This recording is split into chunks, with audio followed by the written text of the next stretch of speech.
It is good to see each of you here today. It is good to see each of you here today. We're going to begin according to our agenda with an opening prayer. And that prayer will be conducted by Pastor Jesse Brown Jr., who's going to make his way to the front right now.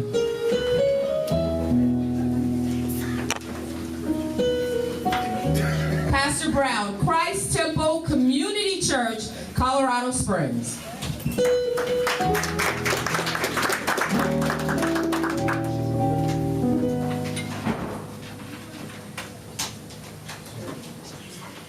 O thou in whose presence our soul takes delight, on whom in affliction we call, our comfort by day, our song in the night, our hope, our salvation, our all.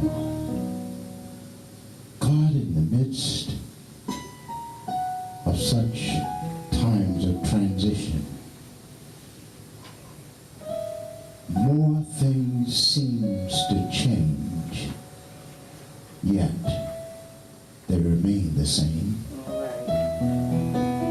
And that is in keeping with your word, because you said that there is nothing new under the sun. And so all of these things that are before us, we've come together because you said, through your Son, our Savior, the poor would be with us always. Not because poverty is an inherent nature, but because we are inherently inhumane to one another. And so we ask that you would keep this body focused as to whose shoulders we're standing upon. Men and women, boys and girls, who died that we might live, who sacrificed that we might enjoy. And so help us to think it not robbery that we come and service and do work, whether in government, in state government, city government, or national. Help us to know that it's a calling that you've called us to do. So now bless us. Bless the president of this gathered body, state conference, and bless all of the participants. Bless the food that we are now receiving for the nourishment of our bodies, that it may nourish and keep us. And bless us as we travel to and fro, that we will arrive at our places of destination when we leave here, knowing that all is well and the struggle continues. Bless us, we pray, in the strong name of thy Son, our Savior, the Christ. Amen. Amen. Amen. Thank you, Pastor. Thank you, Pastor. Let's thank Chuck Limbrick, also known as Maestro of Maestro Entertainment Productions, for the music that we've already heard this morning. Let's thank our singer-songwriter, composer, Maestro. We're going to have a meeting that is focused today on civil rights and social justice. So even as you continue to get your food, let's bring up Ms. Leslie Herod, who is our host today here at the Gill Foundation. Welcome her and let's thank her. Leslie Herod, please come forward for your welcome.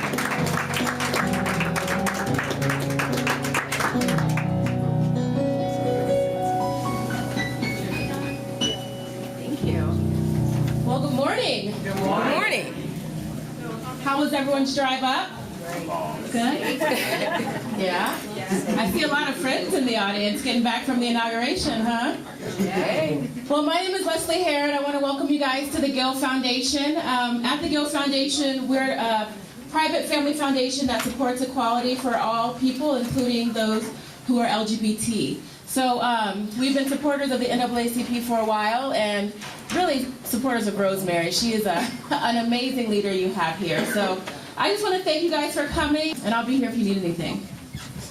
Thank you so much. Let's thank the Gill Foundation, our friends at the Gill Foundation. We love the Gill Foundation and the NAACP. Thank you so much, Leslie Harrod. We know that today we wanted to just take a moment to recognize and honor and greet and clap for and shout for and keep praying for our state elected officials. So here to do that presentation in the stead of our friend Morris Price, who lost his grandmother recently and could not be here with us today, is the very capable Suzette Davis, who's Constituent Services Representative for Congressman Ed Perlmutter. Suzette Davis. Rosemary, thank you very much. It's a pleasure to be here, and as Rosemary said, I am actually filling in for my colleague, if you will, Morris Price, who's unable to make it today. We are at a moment in time in the history of the country, in the recent second inauguration of President Barack Obama, the 84th anniversary of the birth of the nonviolent racial civil rights leader, Dr. Martin Luther King, the 150th anniversary of the Emancipation Proclamation, and this NAACP State Conference Quarterly Meeting. We salute President Rosemary Harris Lytle, the officers and executive committee of all the units of the Colorado, Montana, Wyoming State Conference. Today we salute state elected officials, and as all of you know, some of us are either newly elected officials or are continued in a second or even a third year. So we would go ahead and, as your name is called, please come forward. And each of you would have at least 1 minute to introduce yourselves and to talk about your work in this new session. So we're going to go ahead today and start with State Representative. Actually, let's mention also Thomas Exum, who sends his greetings. Unfortunately, he's having his town hall meeting today in his district of Colorado Springs, so he's not able to greet with us today. And we have State Representative District 7, Angela Williams. Second term. Yay!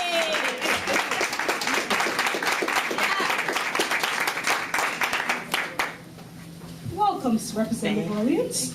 Second on our list is State Representative Rhonda Fields from District 42. Second term, madam. Yay!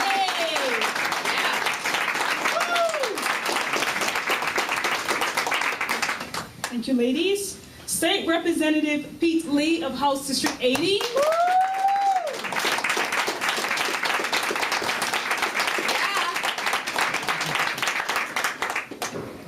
First time State Representative Jovan Melton, District 41. Yay!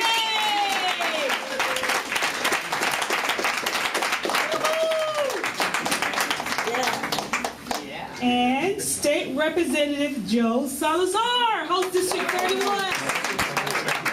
And I hope State Representative Crisanta Duran of House District 5 is in the house. Okay, unfortunately we don't have our two elected officials here today. We would go ahead and give our representative standing here before us this evening, this morning. Eastern time, I just flew back a couple days. We would go ahead today and give each elected official a minute to give a brief introduction of themselves and meet and greet. And we start with Representative Williams. Thank you. I'm State Representative Angela Williams, and I represent House District 7, which is Northeast Denver. And those communities are North Park Hill, Stapleton, Green Valley Ranch, and Montbello, and DIA is in my district also. And at the state capitol, I am serving on the House Services Committee, which does hiring for all of the nonpartisan staff. I'm serving on the State Veterans and Military Affairs Committee. I am the chairwoman of the Audit Committee and chairwoman of the Business, Labor, Economic, and Workforce Development Committee. And so if there's any concerns or issues or legislation you want to follow, please feel free to contact me or my office. In regards to the legislation that I'm focused on this year for my district is that I'm doing a lot of focus on jobs in the economy. That is just so important to Colorado and our district, so we'll see a lot of business bills coming through. I'm focused on HOA reform package, which we are really trying to pass some legislation that's this year that gives more consumer protections, because myself and Representative Fields and some other colleagues had a town hall back in October, and it was just jam-packed. And so I'll be focused on that. I'm running a bill called the privacy of passwords for HOA, not HOAs, but password privacy protection for those employers and applicants who may ask for your password to your Facebook and to Twitter. And so that's personal information. And so that's getting some traction. I'm very proud of that. And lastly, I'll share with you that I'm running a bill on compensation for the wrongly convicted. You may have heard the story of John Dewey. John Dewey served 18 years wrongly in prison, and then he was exonerated on DNA evidence. So we're working on a compensation package and to pass legislation for those who this may affect in Colorado. So thank you again for being here, and I will pass it to Representative Rhonda Fields. Thank you, Representative. Good morning, everyone. I am State Representative Rhonda Fields, representing House District 42, which is in Aurora. That's the northern Aurora, so my district starts at Yosemite and Colfax, goes up to Chambers. I stay on the west side of Chambers, all the way down to Jewel, back around Havana, around Lowry Park, and back down to Yosemite. I want to thank the NAACP for your leadership and for convening us and having this opportunity to talk to you today about what's going on at the State House. So I can tell you that we're going to start our 4th week down there, and I can feel the tension already. So we're only in session for about 120 days. I serve as the chair of local government. I also sit on the committee addressing education, and then also health, insurance, and environment. The bills I'm running are going to be focusing primarily, one of my primary focus based on my district and the shooting that happened in Aurora is gun control. As far as I'm concerned, enough is enough when we have these shootings. And so I'm going to be looking at running legislation to require a background check for all gun sales. I'm looking at banning high-capacity clips. As you may know, James Holmes went into a theater, and in 90 seconds, he was able to kill and injure 70 people. So I don't see that there's a need for high-capacity assault weapons, because I think those are intended to be used on a battlefield and not in our neighborhoods.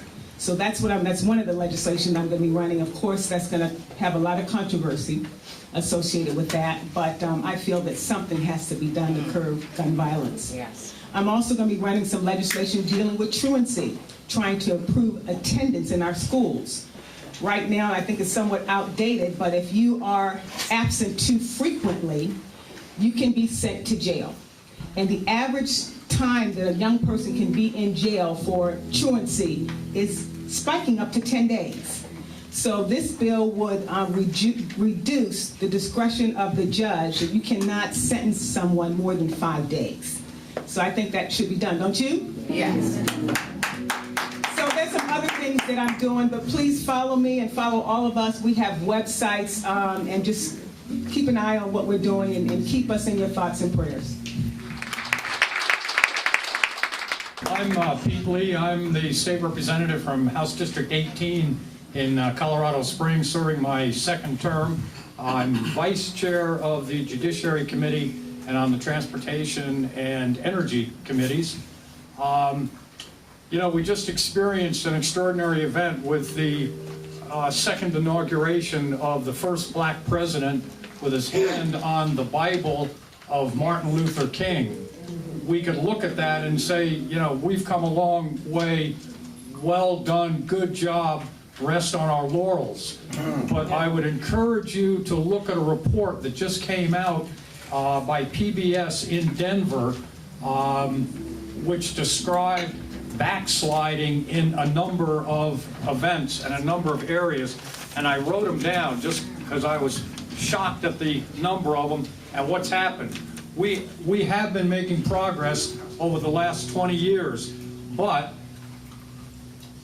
tracking benchmark statistics like family income, poverty rates, high school and college graduation rates, infant mortality rates, health, criminal justice, and home ownership, has shown that the gains that minorities made during the 60s and 70s have eroded with time, and the disparities have widened. Mr. Eric Nelson, I don't know if Eric's in the room, the NAACP from Aurora, said, "We are spinning our wheels and going in reverse." So we have a lot of work still to do. In the legislature, we're going to give additional rights to LGBT people. We're going to provide college opportunities to undocumented Americans who have lived here for years. But we have a lot of work to do in these other areas, so we cannot rest on our laurels. We need to keep moving forward. In order to do that, I solicit your input, your activism, your engagement. Stay in tune and stay in touch with us. Thanks very much.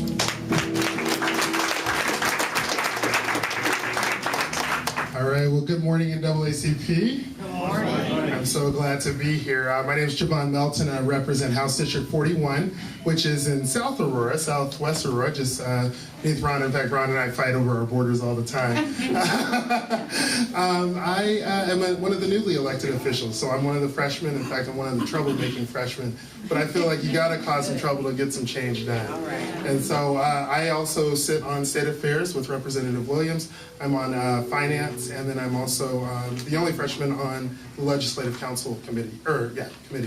And so we've got a lot that we're going to be seeing and doing to better Colorado and make things easier for our working class people. In fact, that's mainly my focus on my legislation. I'm working on some bills that will address unemployment insurance, also some bills that will bring tax credits for child care for those who don't make more than $50,000 a year and have multiple kids, because we all, if you have kids, you know how much child care costs and how much it eats into your home budget. And then also, being one of the younger representatives, I really care about voting rights and making sure that we get young people engaged in voting. So I'm running a bill that will require all of our state colleges to offer voter registration at the time of enrollment, very similar to DMV. We've got to make our voice heard. If we don't make our voice heard, then nothing will be changing. And so I guess that's why they call me the troublemaker. But I'm going to echo the words of Representative Fields to please get involved. Check out our websites, email us, come to the Capitol. You would be surprised how many emails we get from the other side, from people who want more gun rights and who want who don't want to necessarily see our state move forward. But we don't hear enough from our own. We don't hear enough for the issues that we're fighting for you. So please come down and make your voices heard. Otherwise, again, we can't expect change unless we ask for it. So thank you all so much for being here. Glad to be representing Aurora. And I got to give a shout out to Dr. Lyons from Aurora.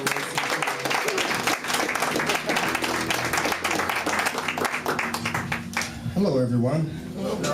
Thank you to the NAACP for their nice invitation to come and address you guys today. And my name is Joe Salazar. I'm a civil rights attorney and a professor. And so what I've done all my life is pretty much just try to protect people. And so that being the case, leadership put me in the position of being vice chair of state affairs. So to be able to fend off all those nasty bills, also those nasty voting right bills, except for Javon's, defend them off and to make sure that they get killed in committee, and all those other bills that are just, well, quite frankly, just mean-spirited. And I also serve on judiciary with Pete Lee, who's our wonderful vice chair. The bills that I'm going to be running are protection bills. I want to protect people. One of my bills is a teacher confidentiality bill. It is a fix, small fix to Senate Bill 191, which was that big education bill that was around a few years back. The only problem was that in the evaluations, they didn't say that teachers' names would be confidential.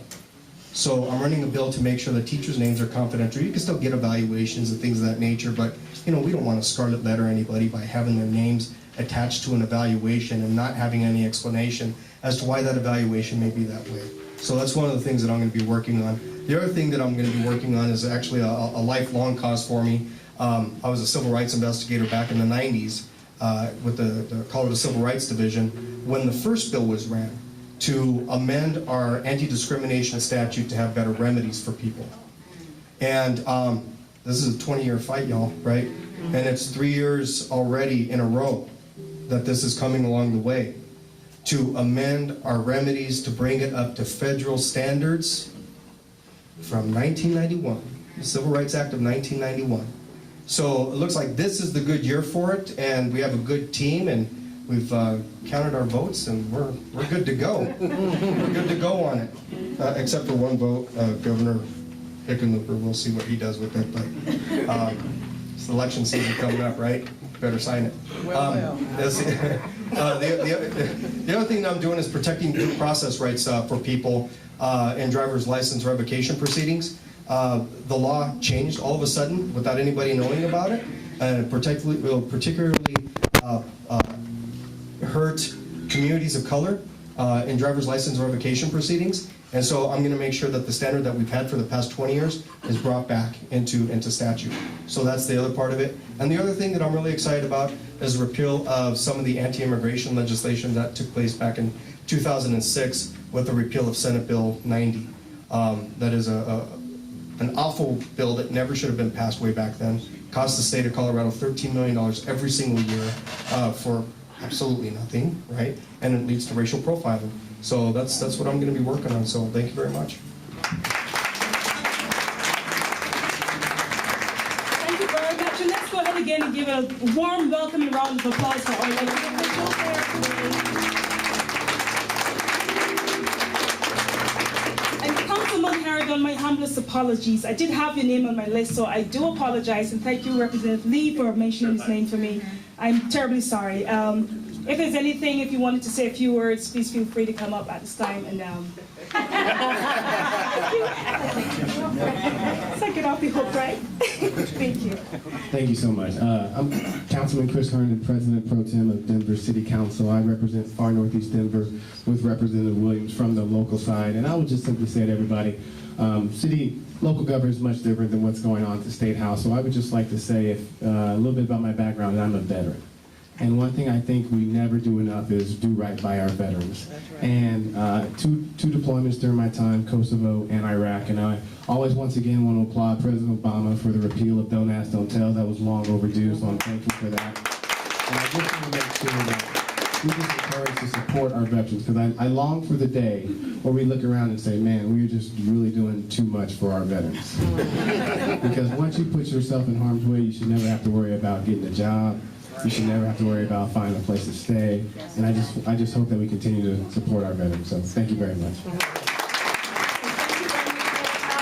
apologize again. I obviously missed another representative, Mayor Wheeler of Aurora. Actually, my name is Maya Wheeler, and I'm running for city council at large in Aurora. But I love what she said. You speak it forth, so I'm about to be your new city council lady at large in Aurora in November. I'm telling you this now. But once again, I'm Maya Wheeler, and I'm running for city council in Aurora. I'm running for city council because I've lived in Aurora for 18 years, and I've raised my children there. And I care about the city of Aurora and the direction it's going in. And I see opportunities for economic development, improved human services, and the opportunity to make sure all of our children and families are safe. I care, the issues I'm going to focus are public safety. Public safety rests on the shoulders of city government, and we need to ensure that all of our children, all of our youth, and everybody and anybody who lives and works and plays in the city of Aurora is safe. So, also, Representative Fields had mentioned the shooting in Aurora. With that shooting, we need to start having stronger conversations around improving mental health. Yeah. And I come from a background in healthcare, and I want to ensure that all residents of Aurora have access to quality healthcare providers. So we as a city need to support and continue to work with Anschutz campus and other medical centers in Aurora. And also, we need to invest in economic development in Aurora and work with businesses to encourage them to come there and bring jobs to our city. So I will work with the Aurora Economic Development Council to make sure we support efforts to bring businesses to Aurora. And lastly, I want to make sure as a city, when we're looking at our infrastructure and our growth, that when we're growing, we're also looking at residential and like having a balance between residential and commercial growth. We need to, as a city, expand, but while we're expanding, we need to make sure we have jobs for the residents who are there. And we also need to ensure that we continue to make Aurora a city, a place where people want to live, work, and play. Thank you for allowing me to speak today, and once again, I love what you said, that I'm about to be the new city council lady in Aurora, but I want to thank you, and once again, my name is Maya Wheeler, and I'm running for at-large in Aurora, and I ask for your support. Thank you. Thank you very much, ladies and gentlemen. And I just remembered, I stood here a few minutes ago and I was wondering, why am I so nervous and it's not jet lag. I think a couple of days when Ms. Harris Lytle contacted me and said that I was going to be filling in for Morris, I thought, Rosemary, those are big shoes to fill, literally and figuratively speaking, so I think I'm a bit nervous, but anyway. So with that said, we're going to go ahead and, can you all hear me? We're going to go ahead and take some comments, questions, and answers for elected officials here today, and okay, we have one in the back. Sir? Yes, I think Representative Lee really sort of set the table for us today in terms of his comments, and I want to draw your attention also to the article that he's referring to, which is done by iNews Network, and the title is Social Progress from Civil Rights Movement Lost. And it talks about the deplorable losses in living standards and other kinds of opportunity standards for minorities in Colorado over the last 20 years. Now, people have been telling us in the NAACP, Urban League, 100 Black Men, all the other organizations that I've been a part of and you've been a part of, that the old ways of protest, marching, raising issues, advocating are outmoded. Don't do that anymore. That doesn't work. Well, I'm here to tell you that since we stopped doing it, we have lost considerable stature in terms of our citizenship in this country and in this state. Colorado used to be a state that people looked to as a beacon of opportunity. This was listed in the Ebony magazine as one of the best places for African Americans in America. That is not the case anymore. That is our charge, it seems to me. That is our charge. And I think, that should be what we talk about. How are we going to reinstitute the type of pressure, the type of advocacy that's going to allow us to tell our kids that we're all concerned about, that you'll have an opportunity when you grow up like we used to have in Colorado.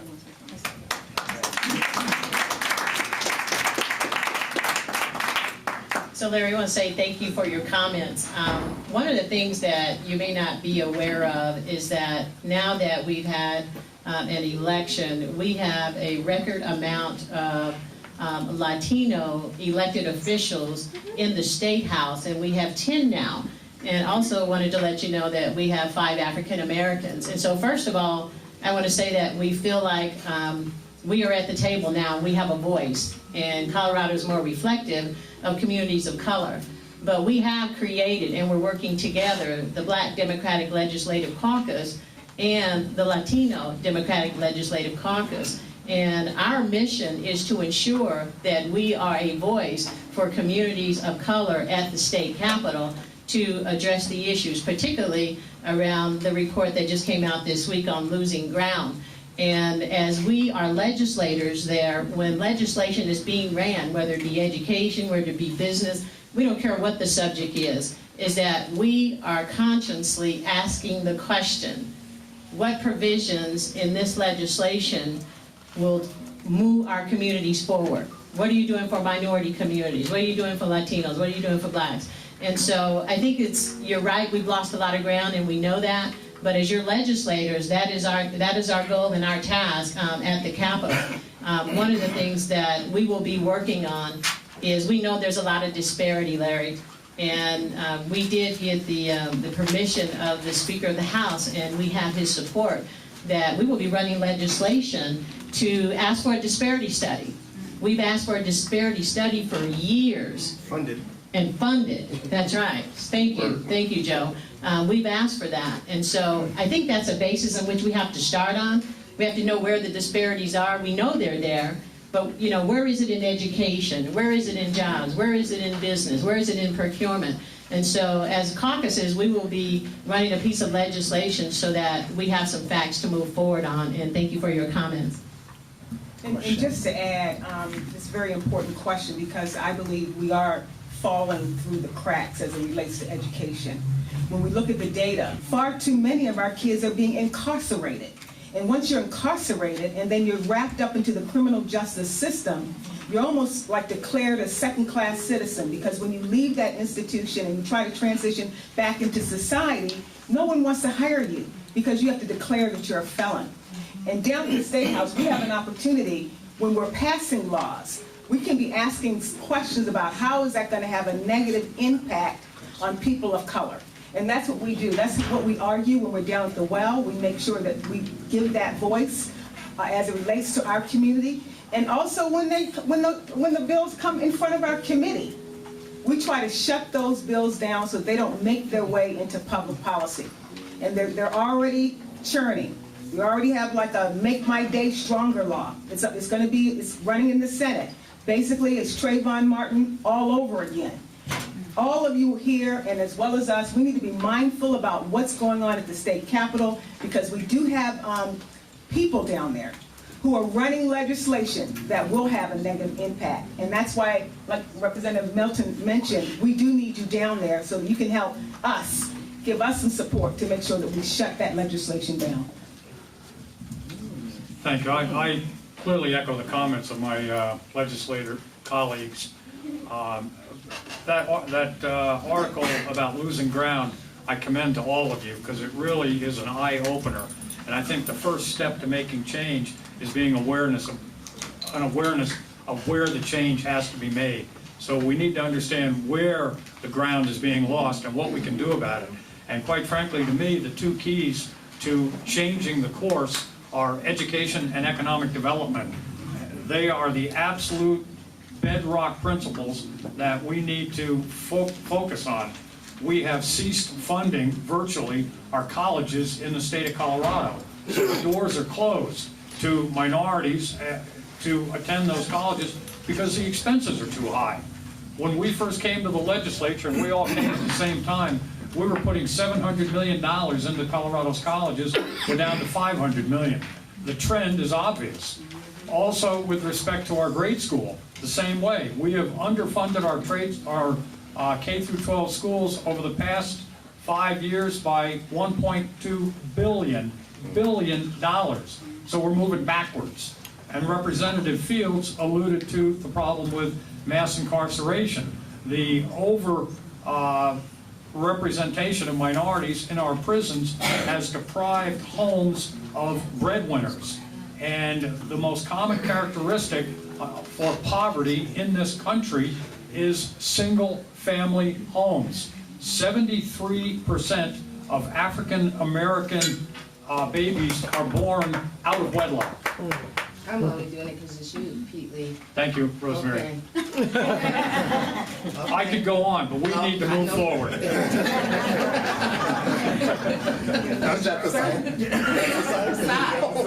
I'm sorry. I was hearing the music thinking that's the music to get off the stage like the Oscars. Now, I'm gonna make it real quick. I think we've said it. Have your voices down there. Have your faces down there. We just had an inclusion and diversity training at the Capitol, and something that really stuck with me that our trainer said was, so often diversity is accidental. It's not necessarily intended. When I walk into the room, I change the diversity of the room. We need that down at the Capitol. We need you to be in the room and change up the diversity. If you ever been around somebody, you know they're telling a joke that they don't want you to hear, and as soon as you get around them, they change the subject. We need you down at the Capitol in the room to help change the subject. Yes. I'm just gonna do a quick exercise about how the change is already happening. So when Javon walks in, he's not Javon. Representative Buckner, how you doing? Representative Exum, how you doing? When I walk in, I'm Representative Moreno, I'm Representative Garcia, I'm Senator Ulibarri. There's so many of us over there now that get us all confused. I'm like, I'm the only one that's this short that has no hair. How can you confuse me?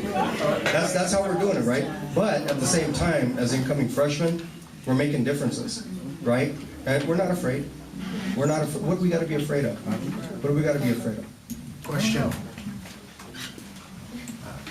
Well, just a reminder to all, in the interest of time, we have at least 1 minute to get our questions and our points across, so we would move on ahead. Quick point, quick question. There were a time when the legislators like George Brown, Regis Groff, and others, when they were there was partnership. Don't wait for us to check the email or, you know, you gotta have some of us out here that you are calling so that we are talking back and forth and we're not strangers just at legislation time.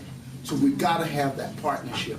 If we don't have that partnership, then we will continue to slip because the folk will know that we are really not. So, sir, can I go ahead and elect you as your community representative here?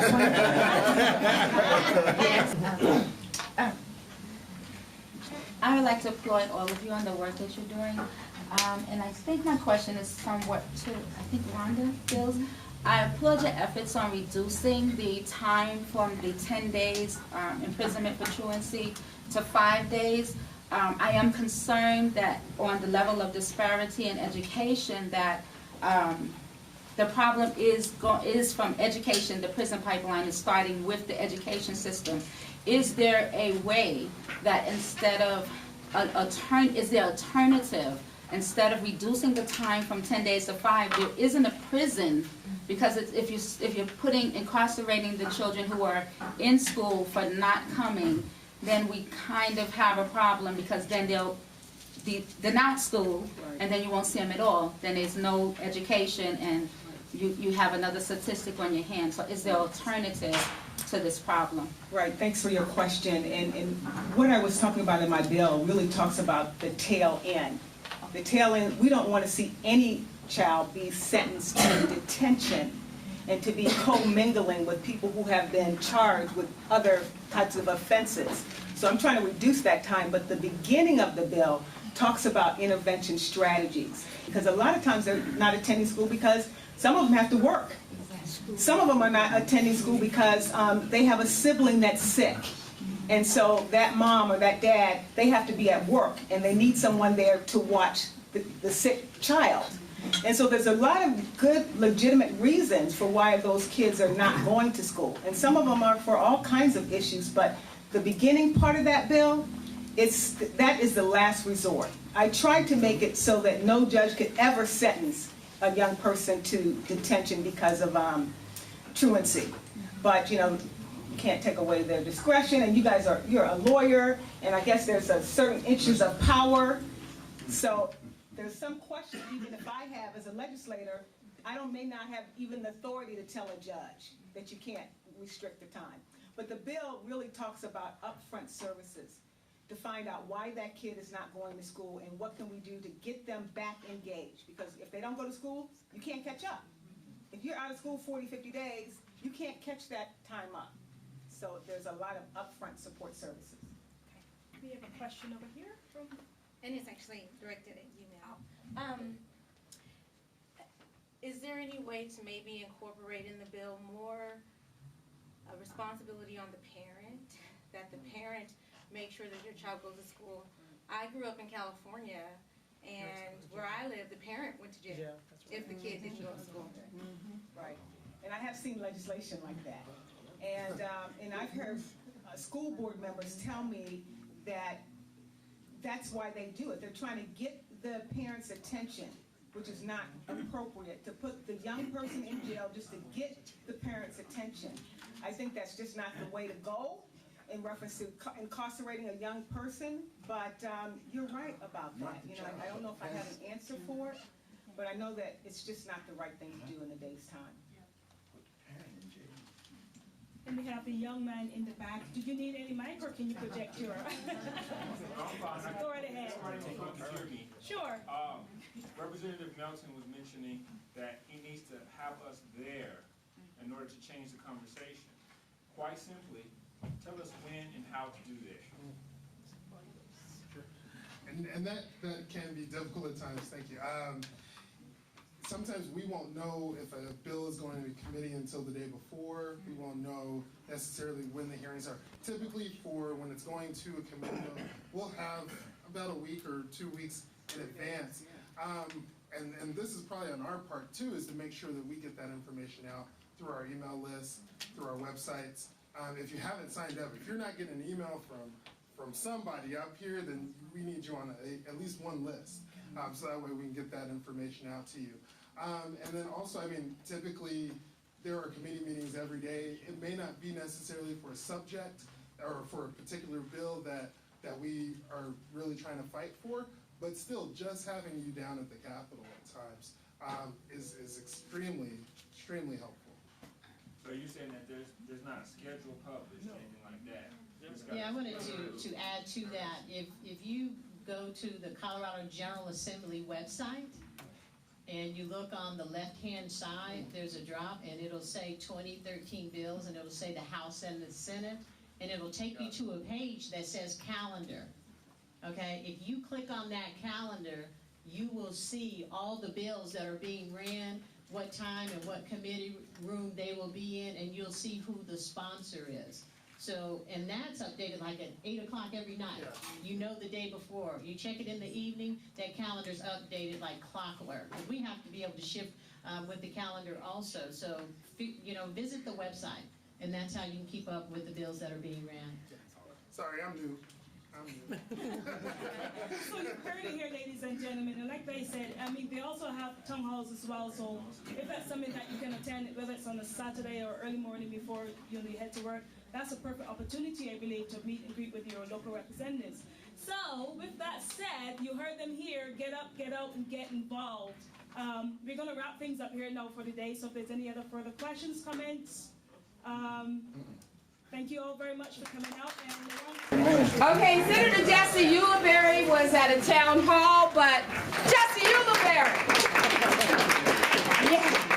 Thank you all for having me today. As Rosemary said, I was across town in the new Senate District 21, which is now in Adams County with the town hall. So it's good to be in front of folks on a Saturday morning getting fired up and ready to go to make sure the Colorado we build is the Colorado we believe in.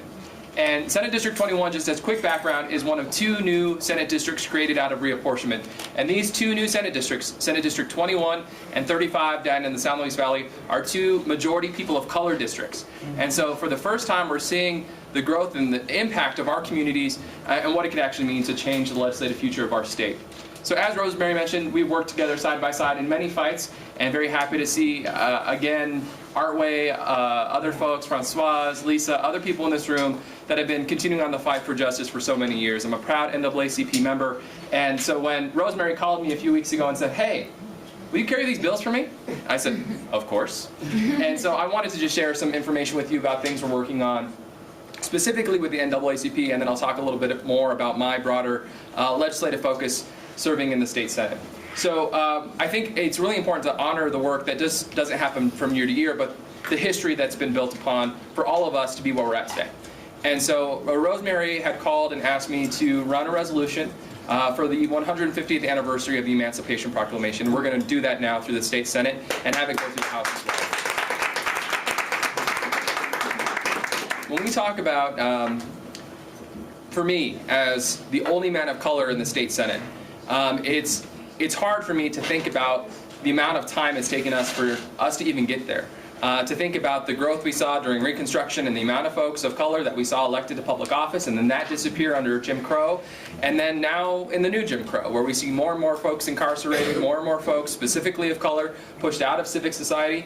It's significant to me that I'm the only man of color serving in the state Senate, and I want to see that changed. I want to see more and more people of color, more broadly, elected to public office. And when we show up, when we're there, we change the conversation. Our presence is transformative.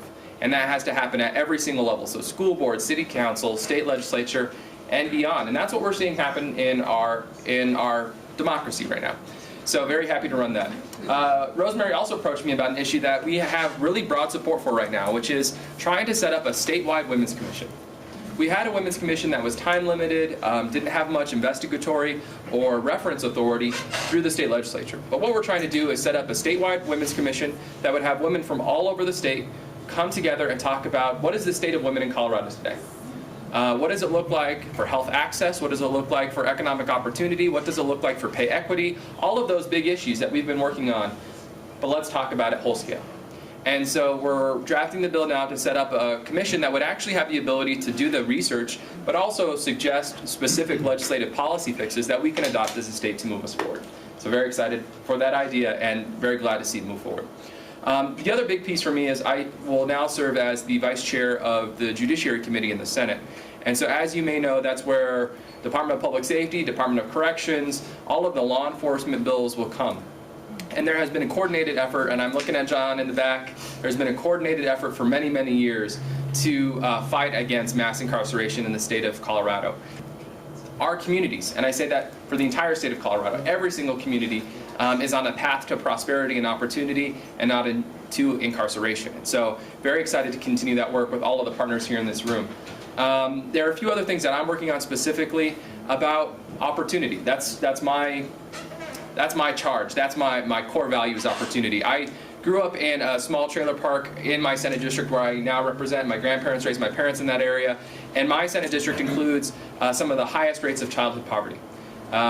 It's around 91% of kids in my school districts, I represent 5 school districts, receive free or reduced lunch. And so that's high need.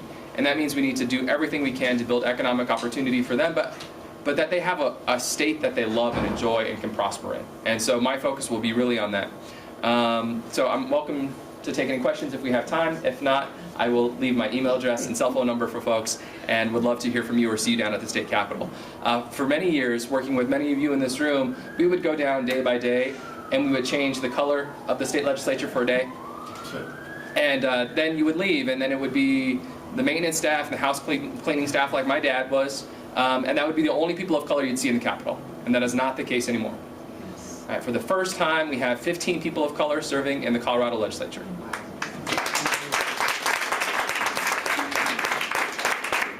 And we have in House and in the Senate, in leadership, we have, I'm going to say this in both parties, at least in the House, not in the Senate, but in the House, we have people of color serving in leadership roles.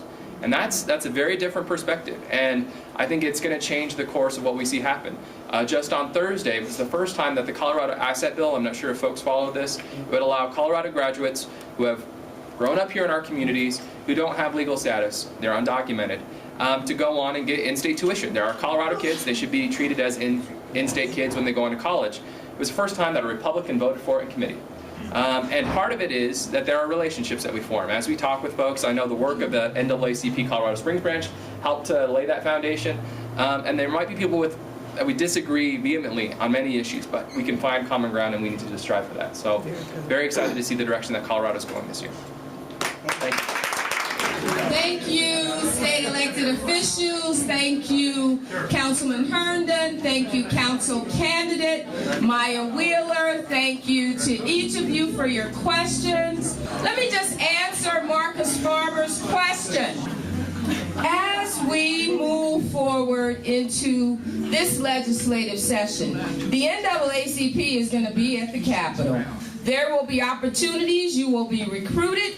You will be contacted personally. Check your email from your own elected officials. Follow what they're doing. Why do we do that? So that we can we love them. We especially love this 5 and all of the progressive legislators. But we have to hold them accountable to our issues.